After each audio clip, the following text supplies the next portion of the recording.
మూడు రాష్ట్రాలకు కొత్త గవర్నర్స్ ను నియమించింది కేంద్ర ప్రభుత్వం. ఈ మేరకు మరి కాసేపట్లో అధికారికంగా ప్రకటన వెలువడబోతోంది. కేంద్ర మాజీ మంత్రి టీడీపీ సీనియర్ నేత అశోక్ గజపతిరాజుకు గోవా గవర్నర్ గా అవకాశం కల్పించింది కేంద్రం. మోదీ సర్కారు నియమించిన నూతన గవర్నర్స్ నియామకం ఫైళ్లపై మరి కాసేపటి క్రితమే ఇటు సంతకం చేశారు రాష్ట్రపతి ద్రౌపది ముర్ము.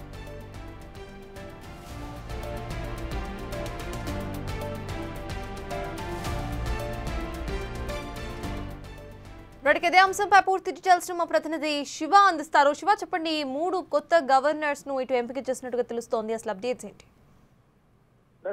మూడు రాష్ట్రాలకు కేంద్ర ప్రభుత్వం గవర్నర్లను నియమించింది. అంటే హర్యానా గవర్నర్ గా ప్రొఫెసర్ ఆసిమ్ కుమార్ ఘోష్ నియమకమయ్యారు. ఇటు ఆంధ్రప్రదేశ్ రాష్ట్రానికి చెందిన టీడీపీ సీనియర్ నేత మాజీ కేంద్ర మంత్రి అశోక్ గజపతిరాజును గోవా గవర్నర్ గా నియమిస్తూ ఇటు రాష్ట్రపతి ద్రౌపది ముర్ము ఒక ప్రకటనతో కూడిన సంతకాలతో కూడిన ఒక ప్రకటన విడుదల చేశారు. ఇటు లడక్ లెఫ్టినెంట్ గవర్నర్ గా గుప్తాకు సంబంధించి నియామకానికి సంబంధించిన ఆదేశాలు వచ్చాయి. మొత్తం చూసుకుంటే ఇటు హర్యానా గవర్నర్ ఇప్పటి వరకు ఉన్న తెలంగాణ రాష్ట్రానికి చెందిన బీజేపీ నేత మాజీ కేంద్ర మంత్రి బండారు దత్తాత్రేయ పదవీ కాలం కూడా ముగిపోతున్న ఆయన స్థానంలో హర్యానా గవర్నర్ గా ప్రొఫెసర్ ఆసిమ్ కుమార్ ఘోష్ నియామకం అనేది జరిగింది. ఇటు గోవా గవర్నర్ గా టీడీపీ సీనియర్ నేత ఎప్పటి నుంచో టీడీపీలో ఉంటూ కేంద్ర మంత్రిగా పౌర విమానయాన శాఖ మంత్రిగా గతంలో పనిచేసిన అశోక్ గజపతిరాజుకు ఈసారి గోవా గవర్నర్ గా అవకాశం కల్పిస్తూ నిర్ణయం తీసుకుంది. మరోవైపు లడక్ లెఫ్టినెంట్ గవర్నర్ గా కవీందర్ గుప్తాను నియమించారు. ఇక అశోక్ గజపతిరాజు విషయానికి వస్తే టీడీపీకి సంబంధించి మొదటి నుంచి కూడా టీడీపీ పార్టీలో ఉంటూ టీడీపీ పార్టీ అభివృద్ధి కానీ పార్టీ బలోపేతానికి సంబంధించి ఎంతో కీలకంగా పనిచేశారు. ఇక ఇటీవల జరిగిన లోక్సభ ఎన్నికలు అసెంబ్లీ ఎన్నికలు కూడా ఆయన పార్టీ అభివృద్ధి గెలుపు వరకు బాగా పనిచేశారు. ఆయనకి టికెట్ ఇవ్వడం ఫర్దర్ గా సముచిత స్థానం కల్పిస్తామని తెలిపిన నేపథ్యంలో ఇటు గవర్నర్ గా అవకాశం కల్పిస్తూ నిర్ణయం తీసుకున్నారు. దానికి సంబంధించి రాష్ట్రపతి ద్రౌపది ముర్ము ప్రకటన విడుదల చేశారు. దీనికి సంబంధించి నోటిఫికేషన్ అనేది రాబోతుంది. రాష్ట్రాలకు సంబంధించి నూతనంగా ఎన్నికైన ముగ్గురు గవర్నర్ కూడా ప్రమాణ స్వీకారం చేయనున్నారు. ఇటు హర్యానా గవర్నర్ గా ముందు చెప్పినట్టుగా ఆసిమ్ కుమార్ ఘోష్, ఇక్కడ ప్రజెంట్ బండారు దత్తాత్రేయ గవర్నర్ గా కొనసాగుతున్నారు. ఆయన మరొక వారం రోజుల్లోనే పదవి విరమణ దానికి సంబంధించి రాజీనామా చేయనున్నారు. ఆయన ప్లేస్ లో ఇప్పుడు ఆసిమ్ కుమార్ ఘోష్ నియామకం కానున్నారు. ఇక ప్రజెంట్ గోవా గవర్నర్ గా పూసపాటి అశోక్ గజపతిరాజు నియామకమయ్యారు. ఇటు లడక్ లెఫ్టినెంట్ గవర్నర్ గా కవీందర్ గుప్తా మూడు రాష్ట్రాలకు ముగ్గురును నియమిస్తూ రాష్ట్రపతి ద్రౌపది ముర్ము ప్రకటన విడుదల చేశారు. Right, thank you Shiva.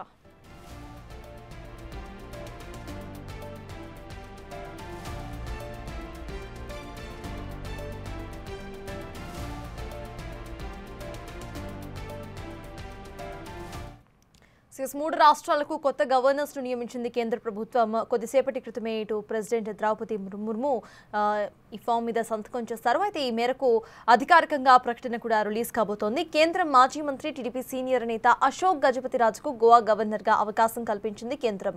దీనికి సంబంధించిన పూర్తి అప్డేట్స్ ను మా ఎగ్జిక్యూటివ్ ఎడిటర్ అశోక్ అందించడానికి సిద్ధంగా ఉన్నారు. అశోక్, చెప్పండి, ఇటు టీడీపీ సీనియర్ నేత అశోక్ గజపతిరాజుకు గోవా గవర్నర్ గా అవకాశం ఇచ్చినట్టుగా తెలుస్తోంది. ఎలా చూడాలంటారు? అప్డేట్స్ ఏంటి?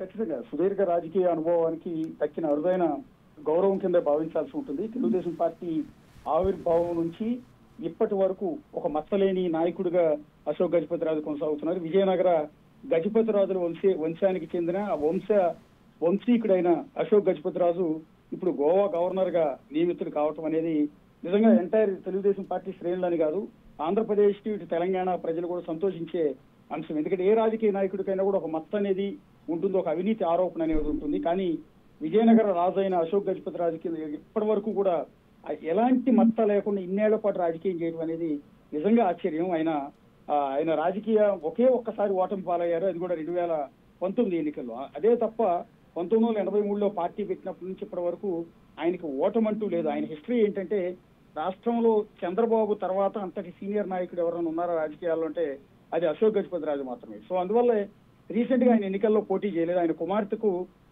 ఎమ్మెల్యే సీట్ ఇప్పించి గెలిపించారు. ఆయన సైలెంట్ గానే ఉన్నారు. ఈ నేపథ్యంలోనే కూటమి నేపథ్యంలో ఇటు రాష్ట్రంలోనూ అటు కేంద్రంలోనూ ప్రభుత్వం ఉన్న నేపథ్యంలో చంద్రబాబు నాయుడు సిఫార్సు చేసినట్టున్నారు. బహుశా ఆయనకి ఏదో ఒక స్థానం, మంచి స్థానం ఇచ్చి గౌరవించాలన్న ఆలోచన నేపథ్యంలో అటు కేంద్రంలో ఉన్న మోడీ ప్రభుత్వం కూడా దాన్ని ఆమోదించి ఇమ్మీడియట్ గా ఆయనకి గోవా గవర్నర్ గా ఆయనకు ఒక గౌరవప్రదమైన స్థానాన్ని కట్టబెట్టారు. ఆయన పొలిటికల్ హిస్టరీ మనం ఒకసారి చూస్తే 1978లో జనతా పార్టీ తరఫున తన రాజకీయ జీవితాన్ని ప్రారంభించారు. ఆ తర్వాత 1983 83, 1985, 1989, 1994, 1999, 2009లో తెలుగుదేశం పార్టీ టీడీపీ తరఫున ఎమ్మెల్యేగా అభ్యర్థిగా పోటీ చేశారు, గెలుపొందారు కూడా. 36 సంవత్సరాల రాజకీయ జీవితంలో ఆయన 7 సార్లు ఎమ్మెల్యేగా గెలిచారు విజయనగరం నుంచి. ఒకసారి అదే విజయనగరం ఎంపీగా గెలిచారు. 2014, 2019 మధ్య కేంద్ర విమానయాన శాఖ మంత్రిగా కూడా 5 ఏళ్ల పాటు సక్సెస్ఫుల్ గా ఆయన బాధ్యతలు నిర్వహించారు. రాష్ట్రంలో అయితే దాదాపు రాష్ట్ర అసెంబ్లీలో 25 సంవత్సరాల పాటు మెంబర్ గా ఉన్న ఆయన 13 సంవత్సరాల పాటు ఆయన రాష్ట్ర మంత్రిగా పనిచేశారు. పర్టికులర్ గా చంద్రబాబు గవర్నమెంట్ లో కావచ్చు, అటు ఎన్టీఆర్ గవర్నమెంట్ లో కావచ్చు, అందరి దగ్గర కూడా మంత్రిగా పనిచేసిన అనుభవం ఆయనకు ఉంది. వాణిజ్య పనులు, ఎక్సైజ్ శాఖ, శాసనసభ వ్యవహారాల శాఖ, ఆర్థిక ప్రణాళిక, రెవెన్యూ శాఖ మంత్రిగా ఆయన రాష్ట్ర స్థాయిలో పనిచేశారు. కేంద్ర స్థాయిలో విమానయాన శాఖ మంత్రిగా ఆయన పనిచేశారు. 2014 విజయనగరం లోక్సభ స్థానం నుంచి మొదటిసారి ఎంపీగా గెలిచి ఆయన కేంద్ర మంత్రిగా పనిచేశారు. కేంద్ర మంత్రిగా పనిచేసిన 5 ఏళ్లలో కూడా అనేక సంస్కరణలు తీసుకొచ్చారు. ఎలాంటి వివాదాలు లేకుండా 5 ఏళ్ల పాటు విమానయాన శాఖ మంత్రిగా అద్భుతంగా ఆయన పరిపాలించారు. ఒక దశలో ఆయన ఎక్కడి నుంచి ఎక్కడికైనా కేంద్ర మంత్రిగా ప్రయాణం చేయాల్సి వస్తే దట్టు విమానయాన శాఖ మంత్రిగా ఉన్న సమయంలో కూడా తన టికెట్ తానే కొనుక్కుని వెళ్లిన పరిస్థితులు ఉండేవి. భోగాపురం ఎయిర్పోర్ట్ ను తీసుకురావడంలో కావచ్చు, విజయవాడ ఎయిర్పోర్ట్ ను ఆధునీకరించడం కావచ్చు, ఇలాంటి అనేక రాష్ట్రానికి సంబంధించిన ఎయిర్పోర్ట్ల విషయంలో కూడా ఆయన కీలకంగా పనిచేశారు. రాష్ట్రంలో మరికొన్ని ఎయిర్పోర్ట్లు కూడా ఆయన నిర్మించాలనుకున్నారు. ఆ తర్వాత కూటమి విడిపోవటం 2019లో, ఆ తర్వాత ఆయన ఓటమి పాలవటం, దానివల్ల సక్సెస్ కాలేదు. ఆయన 1950 దాదాపు ఇప్పటి వరకు 7 సార్లు ఎమ్మెల్యేగా గెలిచారు. ఒకసారి ఎంపీగా గెలిచిన ఆయన ఒక సక్సెస్ఫుల్ ట్రాక్ రికార్డు ఉంది. ప్రస్తుతం ఆయన కుమార్తె అదితి గజపతిరాజు విజయనగరానికి ఎమ్మెల్యేగా ఉన్నారు. తండ్రి పూసపాటి విజయ గజపతిరాజు, తల్లి కుసుమ్ మాదగావ్కర్. తో తండ్రి విజయనగర గజపతిరాజు, తో ఆయన వారసుడిగా అశోక్ గజపతిరాజు, ఆయన సోదరుడు ఆనంద్ గజపతిరాజు ఉన్నారు. ప్రస్తుతం సింహాచల టెంపుల్లో కూడా ప్రథమ పూజలు వీళ్ళే చేస్తుంటారు. ఎందుకంటే ఆ సింహాచల టెంపుల్ కి ఆయన ప్రథమ ట్రస్టీగా కూడా ఈ ఫ్యామిలీ మొదటి నుంచి కూడా ఉంటుంది. సో ప్రస్తుతం విజయనగరంలోనే ఆయన ఎంటైర్ విజయనగర వారసత్వంగా వచ్చిన తన కోట మొత్తాన్ని కూడా ట్రస్ట్ కి ఇచ్చేసి ఆయన ఒక చిన్న ఇంట్లో, ఆ కోట పక్కనే ఉన్న ఒక చిన్న గెస్ట్ హౌస్ లాంటి ఒక ఇంట్లో మాత్రమే, పురాతనమైన ఇంట్లో మాత్రమే ఉంటారు. ఏమాత్రం లగ్జరీ లైఫ్ కూడా దూరంగా ఉంటారు. ఎప్పటికీ నానో కారులో తిరుగుతుంటారు. అది నిజంగా ఆయన హిస్టరీ. అంత పెద్ద చరిత్ర కలిగిన విజయనగర గజపతి రాజుల వారసుడైన ఆ వ్యక్తి కొన్ని కోట్ల రూపాయలకు అధిపతి, కొన్ని వేల ఎకరాలు ప్రభుత్వానికి ప్రజలకు దానం చేసిన వ్యక్తి ఈ రోజుకు ఒక చిన్న నానో కారులో తిరుగుతుంటాడు. చాలా సింపుల్ లైఫ్. ఎక్కడికైనా సరే ఆర్టీసీ బస్సులోనూ, అవసరమైతే ట్రైన్ లో కూడా వెళ్ళిపోతూ జర్నీ చేస్తూ ఉంటారు. మాన్సాస్ ట్రస్ట్ అనేది ఆయన ఒక దత్తపుత్రిక. ఒక విధంగా చెప్పాలంటే Ashok Gajapathiraju Maharaja Alaknarayan society of arts and sciences అంటే మాన్సాస్ ట్రస్ట్ అనేది ఏర్పాటు చేసి తన వారసత్వంగా వచ్చిన భూముల్ని, విజయనగర కోటని మొత్తాన్ని కూడా మాన్సాస్ ట్రస్ట్ కింద ఇచ్చేసి దానిలో అనేక విద్యా సంస్థలను నడుపుతూ ఉన్నారు. ఫీజులు లేకుండా తక్కువ ఫీజులతో పిల్లలందరికీ కూడా మెరుగైన విద్యని ఆయన అందిస్తూ ఉన్నారు.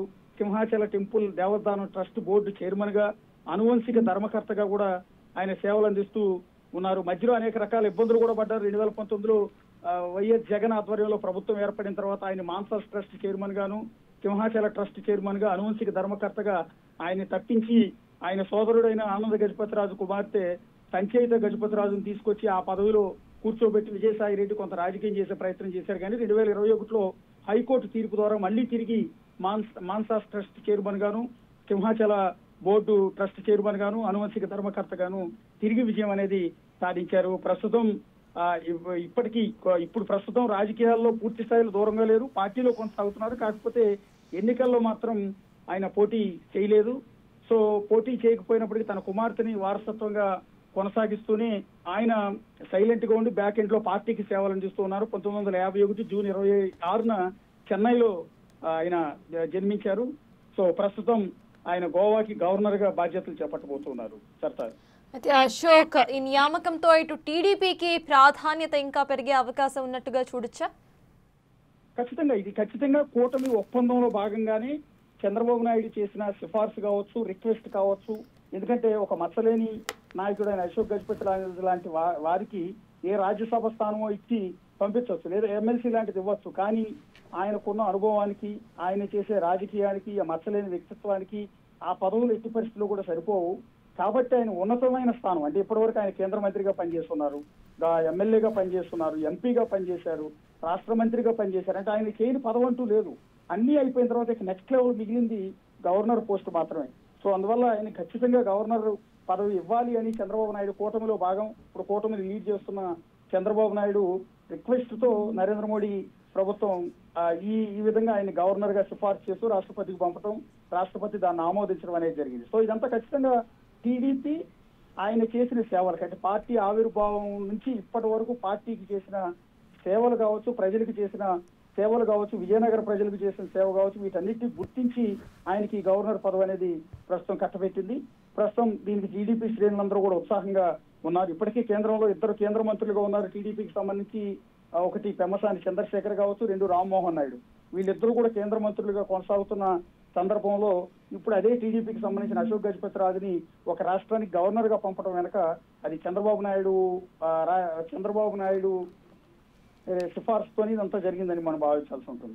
అశోక్, ఇప్పుడు చూస్తుంటే ఆయనకున్న క్లీన్ ఇమేజ్ కారణంగా ఆయనకు ఈ పొజిషన్ ఇచ్చారనుకోవాలా, లేకపోతే కూటమి అధికారంలో ఉంది, కూటమి ప్రభుత్వం యొక్క సిఫార్సు మేరకు, చంద్రబాబు నాయుడు సిఫార్సు మేరకు ఆయనకు ఈ పొజిషన్ ఇచ్చారు అనుకోవాలా? అసలు ఎలా చూడాలంటారు అశోక్? ఖచ్చితంగా ఆయన మోడీ ప్రభుత్వంతో, అంటే నరేంద్ర మోడీతో కావచ్చు, అమిత్ షాతో కావచ్చు, బీజేపీ నేతలతో కూడా చాలా సత్సంబంధాలు ఉన్నాయి. ఒక విధంగా చెప్పాలంటే అశోక్ గజపతి రాజు అజాత శత్రువు కింద భావించాల్సి ఉంటుంది. ఏ రాజకీయ పార్టీ అయినా, అపోజిషన్ పార్టీనైనా కూడా గౌరవంగా మాట్లాడే సంస్కారం అశోక్ గజపతి రాజుకు ఉంటుంది. అందువల్ల కేంద్ర మంత్రిగా 5 ఏళ్ల పాటు విమానయాన శాఖ మంత్రిగా 2014 నుంచి 2019 కాలంలో పనిచేసిన అశోక్ గజపతి రాజు 2019 ఎన్నికలకు ముందు ప్రత్యేక హోదా ఇవ్వటం లేదనే కారణంతో అప్పుడు టీడీపీ కూటమి నుంచి బయటకు వచ్చేసింది. అంటే బీజేపీతో పొత్తు నుంచి బయటకు వచ్చేసిన సమయంలో విమానయాన శాఖ మంత్రిగా ఫుల్ ప్లెడ్జ్డ్ కేంద్ర మంత్రిగా ఉన్న అశోక్ గజపతి రాజు వెంటనే రిజైన్ చేసేశారు. పార్టీ ఆదేశాలను ఏమాత్రం ధిక్కరించకుండా గౌరవిస్తూ రిజైన్ చేశారు. సో అదే క్రమంలో అప్పుడు సుజనా చౌదరి కూడా కేంద్ర మంత్రిగా ఉన్నారు, ఆయన కూడా రిజైన్ చేయాల్సి వచ్చింది. అప్పుడు వీళ్ళిద్దరు కూడా కేంద్ర మంత్రులుగా కొనసాగారు. అప్పుడు ఈ ఉన్న 5 ఏళ్ల కాలంలో, అంటే రిజైన్ చేసే వరకు ఉన్న పీరియడ్ మొత్తంలో బీజేపీ నాయకులతో సత్సంబంధాలు చేశారు. ఎందుకంటే విమానయాన శాఖలో ఎలాంటి అవినీతికి ఆస్కారం లేకుండా, ఎలాంటి వివాదాలు లేకుండా 5 ఏళ్ల పాటు పాలించిన కేంద్ర మంత్రిగా అశోక్ గజపతి రాజు రికార్డుల్లోకి ఎక్కారు. ఆయన కేంద్ర మంత్రిగా ఉన్నప్పుడు అనేక సంస్కరణలు తీసుకొచ్చారు. పర్టికులర్ గా దేశంలో ఉన్న ఎయిర్పోర్ట్లన్నింటినీ కూడా ఆయన ఆధునీకరించడం కావచ్చు, అలాగే ఏదైతే డీజీసీఏ రూల్స్ ని మార్చడం కావచ్చు. అప్పటి వరకు ఎవరైనా ఎయిర్లైన్ స్టార్ట్ చేయాలంటే డీజీసీఏకు లంచాలు ఇవ్వాల్సిందే, పెద్ద ఎత్తున వాళ్ళు ఇబ్బందులు పెడుతున్నారు అంటూ కొన్ని అలిగేషన్స్ కూడా వచ్చాయి. గతంలో రతన్ టాటా లాంటి వాళ్ళు కూడా తాను ఎయిర్లైన్ స్టార్ట్ చేయాలంటే భయపడాల్సి వస్తుంది డీజీసీఏ దెబ్బకి అంటూ ఆరోపణలు కూడా చేశారు. కానీ అశోక్ గజపతి రాజు కేంద్ర విమానయాన శాఖ మంత్రిగా బాధ్యతలు చేపట్టిన తర్వాత అనేక సంస్కరణలు తీసుకొచ్చారు. డీజీసీఏని ప్రక్షాళన చేశారు. ఒకప్పుడు డీజీసీఏ మీద ఉన్న మచ్చని ఆయన తుడిచేసే ప్రయత్నాన్ని చేశారు. ఆ విమాన ప్రయాణాన్ని మరింత ప్రయాణికులకు చేరువయ్యేలా అనేక కీలకమైన నిర్ణయాలు ఆయన తీసుకోవడంలో సక్సెస్ అయ్యారు. పర్టికులర్ గా కొన్ని రాష్ట్రాల్లో ఎయిర్పోర్ట్లు కేటాయించడం, ఆ ఎయిర్పోర్ట్లని అద్భుతంగా నిర్మించడం కావచ్చు, ప్రజలకు అందుబాటులో తీసుకురావడం కావచ్చు, ఇలా అద్భుతంగా నిరంతరం పనిచేసిన నేపథ్యంలో నరేంద్ర మోడీకి అండ్ అమిత్ షాకు అత్యంత సన్నిహితుడుగాను, అత్యంత గుర్తింపు పొందిన వ్యక్తిగా కూడా ఆయన బీజేపీ నాయకులతో సంబంధాలు అనేవి మెరుగుపరుచుకున్నారు. అనివార్య కారణాలతో అప్పట్లో పొత్తులోంచి బయటకు వచ్చినప్పటికీ కూడా ఏనాడు బీజేపీ నేతలు ఒక్క మాట కూడా అనలేదు ఆయన. ఈ నేపథ్యంలోనే బీజేపీ నేతలందరికీ కూడా అశోక్ గజపతి రాజు అంటే చాలా గౌరవం ఉంది. అందువల్ల ఆయన ఇప్పుడు పొత్తులో ఉన్నారు. ప్రస్తుతం ఎన్డీఏ గవర్నమెంట్ లో తెలుగుదేశం పార్టీ కూడా కొనసాగుతుంది. అది కేంద్రంలోనూ రాష్ట్రంలోనూ. కేంద్రంలో టీడీపీకి సంబంధించిన 2 మంత్రులు కేంద్ర మంత్రులుగా ప్రస్తుతం కొనసాగుతున్నారు. అట్లాగే రాష్ట్ర కేబినెట్ లో కూడా బీజేపీకి సంబంధించిన ఎమ్మెల్యేలు 2 రాష్ట్ర మంత్రులుగా కొనసాగుతూ ఉన్నారు. సో పొత్తు కొనసాగుతుంది జనసేన, టీడీపీ, బీజేపీ. ఈ నేపథ్యంలో కేంద్రంలో నరేంద్ర మోడీ ప్రభుత్వానికి అండాదండగా చంద్రబాబు నాయుడు నిలుస్తున్నారు. మొన్న ప్రభుత్వంలో మళ్ళీ 3వ నరేంద్ర మోడీ ప్రధానమంత్రిగా బాధ్యతలు స్వీకరించడానికి కూడా ఏపీలో టీడీపీకి వచ్చిన ఎంపీ సీట్లు అనేవి అత్యంత కీలకమయ్యాయి. అందువల్ల ఆ పొత్తులో భాగంగానే చంద్రబాబు నాయుడు మద్దతు పలికిన నేపథ్యంలోనే కేంద్రంలో 3వ ఎన్డీఏ ప్రభుత్వం అనేది ఏర్పడింది. అందువల్ల చంద్రబాబుకి ఇప్పుడు కేంద్రంలో చాలా మంచి వెయిట్ ఉంది. గతంలో 29 సార్లు, అంటే 2014, 2019 మధ్యలో ఆయన ముఖ్యమంత్రిగా రాష్ట్రంలో ఉన్న సందర్భంలో ప్రత్యేక హోదా కోసం కావచ్చు, రాష్ట్రంలో నిధులు కావచ్చు, అమరావతికి, పోలవరానికి నిధులు తీసుకురావడం కోసం ఢిల్లీకి 29 సార్లు వెళ్ళారు. కొన్నిసార్లు చంద్రబాబు నాయుడు వెళ్ళినప్పుడు ఆయనకి అపాయింట్మెంట్ కూడా దొరకని సందర్భం ఉంది. ఈ నేపథ్యంలోనే కొన్ని విమర్శలను కూడా ఆయన ఫేస్ చేశారు. ఆ పొత్తులో ఉండి కూడా ఆయనకు అపాయింట్మెంట్ ఎందుకు ఇవ్వట్లేదు అని. సో ఆ తర్వాత ఆయన పార్టీ నుంచి బయటకు వచ్చేయటం, ఆ తర్వాత బీజేపీకి టీడీపీకి మధ్య కొంత వివాదం చెలరేయటం, ఇవన్నీ కూడా ఆ తర్వాత తెలిసిందే. సో ఇలాంటి పరిస్థితుల నేపథ్యంలో ఆనాడు అశోక్ గజపతి రాజు అనేది పదవికి రాజీనామా చేసి బయటకు వచ్చేయాల్సి వచ్చింది. అందువల్ల సో అశోక్ గజపతి రాజుకి మళ్ళీ ఇన్నాళ్ళకి మళ్ళీ ఇప్పుడు కేంద్రంలోనూ ఇటు రాష్ట్రంలోనూ కూటమిలో కొనసాగుతున్న టీడీపీ ఇప్పుడు అశోక్ గజపతి రాజు లాంటి వ్యక్తికి గవర్నర్ పదవి కావాలి అని చేసిన ఒక రిక్వెస్ట్ మేరకు ఇప్పుడు అశోక్ గజపతి రాజుకి గోవా గవర్నర్ గా ఆ పదవి అనేది అప్పగించడం జరుగుతుంది. Right, thank you Ashok.